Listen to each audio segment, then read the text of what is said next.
오늘이 수요일이죠. 네. 수요일 순서 진행하도록 하겠습니다. 보수가 좌파들보다 나은 것은 도덕성이 있고 또 정직하다는 것일 겁니다. 그걸 무기로 해서 항상 이 좌파들의 어떤 대응해왔던 그런 역사들이 있습니다. 근데 요즘 이 보수 세력을 보면 참 정직하지도 못하고 이렇게 정말 염치가 없을까라는 그런 느낌을 지울 수가 없습니다. 지금 뭐 우리가 이 20일밖에 남지 않은 대선에서 정말 이재명을 계속 공격해도 모자랄 시간에 거듭 사실 우리 내부의 문제, 보수 내부의 문제를 다루는 것이 참 참담합니다만은 결국 이게 뭐 이번 선거뿐만 아니라 앞으로 보수가 어떻게 돼야 될 것인지 그런 문제 때문에 거듭 지적을 하고 있는 것이고, 이것이 결국은 또 보수가 승리할 수 있는 저는 중요한 길이라고 생각이 듭니다. 뭐 무조건 그냥 덮어놓고 가자라고 해서 지금 투표에 마음이 많이 떠나신 분들이 투표를 하진 않으실 겁니다. 그만큼 절박하게 국민들에게 뭔가 잘못 사죄를 하고 뭔가 이 지지를 호소해야도 모자랄 판에 참 지금 벌어지고 있는 일들을 보면 기가 막히지도 않습니다. 홍준표 전 시장이 참 그동안 자기를 키워줬던 정당에 참 침을 뱉고 떠났지 않습니까? 그 행동 자체가 저는 뭐 옹호하고 싶지는 않습니다. 그런데 정말 이 석고대죄도 모자랄 판에 이 권영세, 권성동 이 두 분이 또 이런 홍준표 시장을 또 오늘 직접 겨냥하고 나섰습니다. 참 저는 무슨 자격이 있는지 염치가 있는지 모르겠습니다. 홍 시장도 뭐 잘한 건 없지만 정말 이 사태를 만들어냈던 이 투권, 쌍권이 이렇게 모렴치할까라는 저는 참 참담한 생각이 듭니다. 참 이들이 과연 이 홍 시장을 비판할 자격이 있는 것인지, 더군다나 권성동 원내대표는 요즘 유세 현장을 따라다니는데요. 그 참 기가 막히더라고요. 따라다니는데 그 청중들이 아예 이재명이 낫다. 그리고 또 버스 기사님은 그냥 크락션을 계속 빵빵 울리면서 또 가시는 모습이기도 하고. 그 버스 네. 경적 울린 거는 이제 울산이었죠. 울산. 그거 네. 보고 나서 이게 동공지진이 이루어지더니 그 다음에 말을 막 헛나오고 뭐 좀 충격을 받은 모양이에요. 대구에 이어서 울산에서도.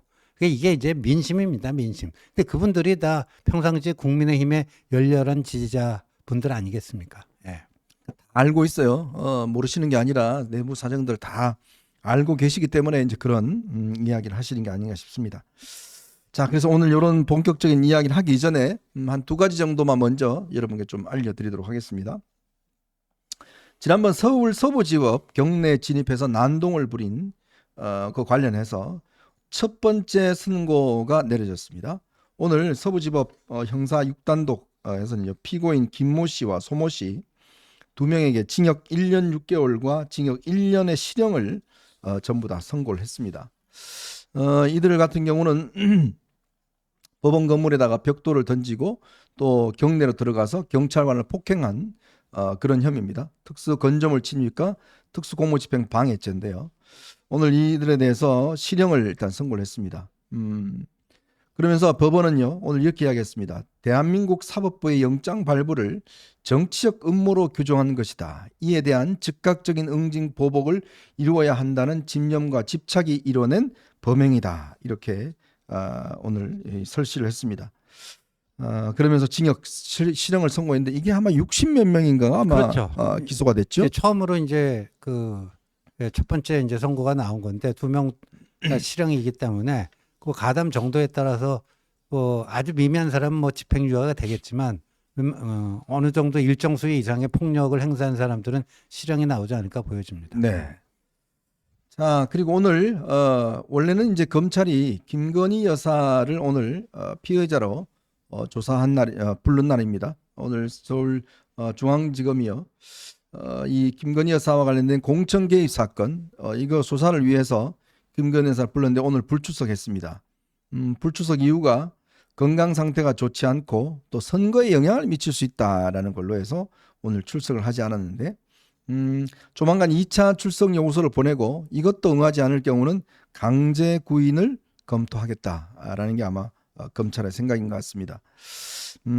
글쎄요, 뭐 본인의 수사가 선거에 어떤 영향을 미치는지 모르겠지만, 참 이렇게 결국은 수사가 진행되지 않습니까? 네. 예전에 특검법을 막는다고 사실은 그 특검법이 이 12.3 비상계엄에 좀 트리거가 된 측면이 있어요. 그렇죠. 예, 맞습니다. 명태균 특검법이 명태균 씨는 자신의 그 윤 전 대통령 부부와의 그 뭐 은밀한 사적인 통화, 뭐 또 문자 주고받은 거 이게 이제 그 이른바 명태균 뭐 파일인데 그 존재를 알게 돼서 윤 전 대통령 부부가 자신이 그거를 딱 어디다 만들어 갖고 파일로 갖고 있다. 그 존재를 알게 돼 갖고 비상계엄을 한 게 아니냐. 이게 네. 명태균 씨 측의 주장이죠. 네. 뭐 긴지 아닌지는 또 뭐 확인해 봐야 될 텐데.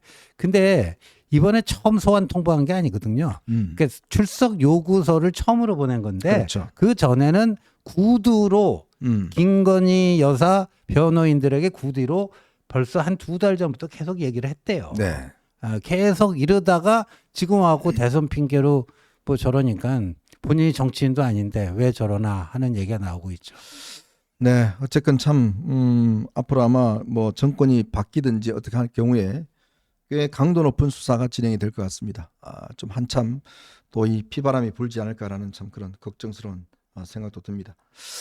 자, 오늘 여러분들과 함께요. 지금 저희가 참 이런 소식 전해드리기가 참 명구하고 저희도 사실 전해드리고 싶지는 않습니다. 그렇지만 이 내부의 문제를 좀 꼬집어야 이게 빨리 개선이 되지 않겠습니까? 그래서 오늘은 불가피하게 좀 내부의 문제를 여러분들에게 좀 전달해 드릴까 합니다. 지금 김문수 캠프가요, 꽤 지금 내부에서 문제가 많은 것 같습니다. 지금 뭐 총괄선대 본부장 지금 윤재옥 의원과 사무총장인 박대출 의원 간의 갈등이 뭐 굉장히 폭발하고 있다고 그래요. 그래서 일정이나 이런 것도 지금 뭐 즉석에서 결정될 정도로 지금 뭐 상당히 문제가 있다고 합니다. 그리고 핵심적으로 지금 이 탈당 문제, 윤석열 전 대통령의 탈당 문제에 대해서 지금 뭐 일단 오늘 내일 김용태 비대위원장이 이제 취임을 하게 되면 이 문제에 대해서 좀 언급을 할 것 같은데 글쎄요, 잘 이루어질 것 같지는 않습니다. 이런 문제 지금 내부 문제를 좀 먼저 전해드리고요. 그리고 그저께인가요? 이 김문수 후보가 당시 이제 계엄에 대한 사과를 대구에서 한 적이 있습니다. 채널A 인터뷰를 통해서요. 그랬죠. 네. 그런데 그 직후에 윤석열 전 대통령으로부터 전화 한 통을 받았고 윤석열 전 대통령이 경로했다. 그 주변 사람들이 다 들을 정도로 정말 뭐 엄청난 같은 경로를 했다라는 게 오늘 황태순 평론가가 본인의 취재를 기반으로 이야기를 한 게 있습니다. 자, 요 이야기와 함께 오늘 대법원장 관련된 청문회가 대법관 청문회가 열렸습니다. 지금 아마 조희대 대법원장에 대한 또 특검법을 야당이 통과시킬 것 같습니다. 정말 참 지긋지긋합니다. 이 이야기도 함께 해보도록 하겠습니다. 자, 여러분 보시면서요, 구독과 좋아요 알림 꼭 부탁드리고 많은 응원 부탁드리도록 하겠습니다. 저희는 첫 번째 이슈로 한번 넘어가 보겠습니다.